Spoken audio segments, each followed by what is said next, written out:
കുമരകത്തെ BJP. സഖ്യത്തിൻ്റെ സൃഷ്ടാക്കളെ Congress party പുറത്താക്കുമോ? മറ്റത്തൂരിൽ BJP. സഖ്യം ഉണ്ടാക്കിയവരുടെ പേരിൽ notice കൊടുക്കുകയും 10 ദിവസത്തിനകം തിരുത്തുകയും ചെയ്യണമെന്ന് സംസ്ഥാന KPCC ആവശ്യപ്പെട്ടതായി വാർത്തകൾ വരുന്നുണ്ട്. കുമരകത്തെ സംബന്ധിച്ച് ഒരു തിരുത്തൽ നടപടിക്കും തയ്യാറല്ല. അച്ചടക്ക നടപടി സ്വീകരിക്കാൻ ചുമതലപ്പെട്ട അച്ചടക്ക സമിതിയുടെ ചെയർമാനാണ് കുമരകത്തെ ഈ കോൺഗ്രസിൻ്റെ ബി.ജെ.പി. ഒത്തുതീർപ്പിൻ്റെ തമ്പുരാൻ, സൃഷ്ടാവ്, രക്ഷകർത്താവ്. അതുകൊണ്ട് തന്നെ നടപടിയെടുത്താൽ അച്ചടക്ക സമിതിയുടെ ചെയർമാൻ പുറത്തു പോകുന്ന അവസ്ഥയാണ് കോട്ടയത്തുണ്ടായിട്ടുള്ളത് എന്നുള്ളതാണ് പ്രധാനം. അദ്ദേഹത്തിൻ്റെ വത്സല ശിഷ്യനായ ഒരാളെ അദ്ദേഹം ജില്ലാ പഞ്ചായത്തിൽ കുമരകത്ത് മത്സരിപ്പിച്ചു. ബഹുമാനായ കോട്ടയം MLA ശ്രീ തിരുവഞ്ചൂർ രാധാകൃഷ്ണൻ. കോട്ടയത്തെ നിയമസഭാ തെരഞ്ഞെടുപ്പിൽ എന്താണോ ചെയ്യാറുള്ളത് അതേ കാര്യം കുമരകത്ത് ആവർത്തിക്കുകയാണ് ബി.ജെ.പി. സഖ്യത്തിലൂടെ ചെയ്തത്. ഇത്തവണ കോട്ടയം അസംബ്ലി മണ്ഡലത്തിലെ ആകെ വോട്ട് നില നോക്കിയാൽ 44,000 വോട്ടാണ് UDFനുള്ളത്. LDFന് 41,000-ഓളം വോട്ടുണ്ട്. LDF UDF വ്യത്യാസം 4,000 വോട്ടാണ്. ബി.ജെ.പി. 22,000-നടുത്ത് കൊടുത്ത് കോട്ടയം അസംബ്ലി മണ്ഡലത്തിൽ കിട്ടി. പക്ഷെ കഴിഞ്ഞ നിയമസഭാ തെരഞ്ഞെടുപ്പിൽ ബി.ജെ.പി. വോട്ട് 8,000-ആയി കുറഞ്ഞു, 8,311. ഇത് തിരുവഞ്ചൂർ രാധാകൃഷ്ണൻ നടപ്പാക്കുന്നത് അദ്ദേഹത്തിൻ്റെ കുടുംബാംഗം തന്നെ, കുടുംബ ബന്ധുക്കൾ തന്നെ RSSൻ്റെ പ്രധാന ചുമതലയിലുണ്ട് എന്ന കാര്യം നേരത്തെ വ്യക്തമായിട്ടുള്ളതാണ്. ഇതനുസരിച്ച് സ്ഥാനാർത്ഥികളെ തീരുമാനിച്ചതിൻ്റെ ഭാഗമായിട്ടാണ് കുമരകം പോലൊരു സ്ഥലത്തു നിന്നും ജില്ലാ പഞ്ചായത്തിലേക്ക് UDFന് വിജയിക്കാനായതെന്ന് ബി.ജെ.പി. സഖ്യത്തിൻ്റെ തെളിവുകൾ സഹിതമാണ് ഞങ്ങൾ ഈ പത്രസമ്മേളനം നടന്നത്.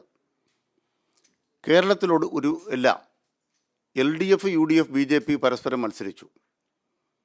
ആർക്കും ഭൂരിപക്ഷമില്ലാത്ത തദ്ദേശ സ്ഥാപനങ്ങളിൽ ഏറ്റവും കൂടുതൽ സീറ്റ് നേടിയവർ അധികാരത്തിലിരിക്കുക എന്നതാണ് ഇപ്പോൾ സംഭവിച്ചിട്ടുള്ളത്. തൃപ്പൂണിത്തുറയിൽ ബി.ജെ.പി. വന്നത് ഭൂരിപക്ഷത്തിലല്ല. കോട്ടയത്ത് കിടങ്ങൂർ ബി.ജെ.പി. വന്നത് ഭൂരിപക്ഷത്തിലല്ല. അയ്മനത്ത് ബി.ജെ.പിക്ക് ഭൂരിപക്ഷമില്ല.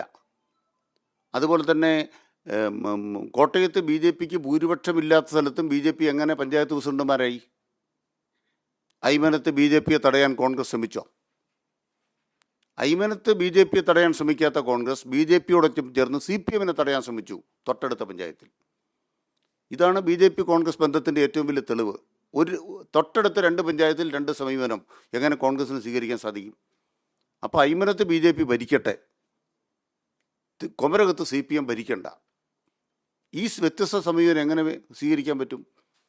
കുമരകം പഞ്ചായത്തിലെ കണക്കനുസരിച്ച് 16-ൽ 8 LDF ആണ്, 5 UDF ആണ്, 3 ബി.ജെ.പി. ആണ്. സ്വാഭാവികമായി ഏറ്റവും കൂടുതൽ അംഗസംഖ്യയുള്ള LDFന് ഭരണം കിട്ടേണ്ടതാണ്. KS സലിമോൻ പ്രസിഡന്റ് ആകേണ്ടതാണ്. അത് അട്ടിമറിച്ചതിൻ്റെ കണക്ക് തെരഞ്ഞെടുപ്പിന് മുന്നുണ്ട് എന്നാണ് ഞങ്ങളുടെ ഒന്നാമത്തെ തെളിവ്. കുമരകത്തെ 3-ാം വാർഡ്, ആ 3-ാം വാർഡിൽ ബി.ജെ.പിക്ക് 607 വോട്ട് കിട്ടി. നാളിതുവരെ ബി.ജെ.പിക്ക് അത്ര വോട്ട് അവിടെ കിട്ടിയിട്ടില്ല. കഴിഞ്ഞ തെരഞ്ഞെടുപ്പിലും ആ വോട്ട് അവിടെ കിട്ടിയിട്ടില്ല. പക്ഷേ അവിടെ 51 വോട്ടാണ് കോൺഗ്രസിന് കിട്ടിയത്. കോൺഗ്രസ് പാർട്ടി 3-ാം വാർഡിൽ ആത്മഹത്യ ചെയ്തു. അങ്ങനെ ആത്മഹത്യ ചെയ്താണ് ആ 3-ാം വാർഡിൽ ബി.ജെ.പിയെ വിജയിപ്പിച്ചത്.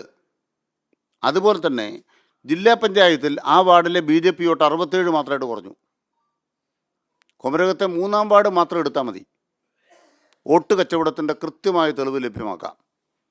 കുമരകത്ത് ഗ്രാമപഞ്ചായത്തിൽ LDFന് 16 വാർഡിലൂടെ 6,132 വോട്ട് കിട്ടി.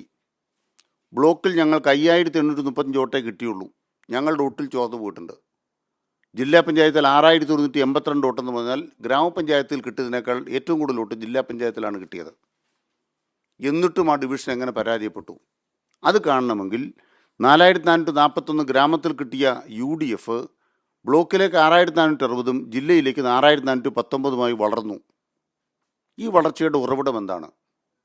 ഗ്രാമപഞ്ചായത്തിൽ 2,617 വോട്ട് കിട്ടിയ ബി.ജെ.പി. ബ്ലോക്ക് പഞ്ചായത്തിൽ 1,978-ഉം ജില്ലാ പഞ്ചായത്തിൽ 610 വോട്ടുമായിട്ട് കുറഞ്ഞു. അപ്പം ബി.ജെ.പിയുടെ പിന്തുണയില്ലെങ്കിൽ കുമരകത്തെ ജില്ലാ പഞ്ചായത്ത് അംഗമില്ല.